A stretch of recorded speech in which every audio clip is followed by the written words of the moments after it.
U ovom videu upoznat ćemo se sa još nekoliko pravila koja važe za kvadriranje racionalnih brojeva. Šta mislite, da li je veće 2 na kvadrat ili 3 na kvadrat? 2 na kvadrat je 4, 3 na kvadrat je 9, veće je 9.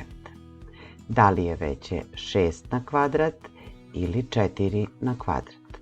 6 na kvadrat je 36, 4 na kvadrat je 16, pa veće je 36. 7 na kvadrat i 1 na kvadrat.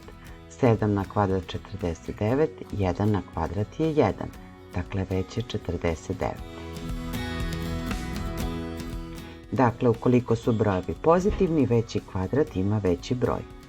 Da li je veće minus 2 na kvadrat ili minus 3 na kvadrat? Minus 2 na kvadrat je 4, minus 3 na kvadrat je 9, veće je 9. Da li je veće minus 8 na kvadrat ili minus 6 pa na kvadrat?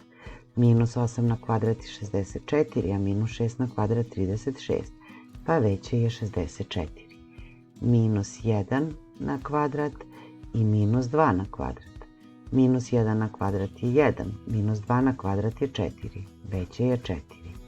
Dakle, ukoliko kvadriramo dva negativna broja, možemo da zaključimo da veći kvadrat ima broj čija je apsolutna vrednost veća. 4 na kvadrat je 16.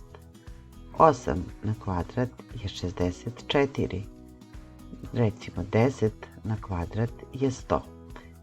Parni brojevi imaju i parne kvadrate, odnosno kvadrati parnih brojeva su parni brojevi. 3 na kvadrat je 9. 7 na kvadrat je 49.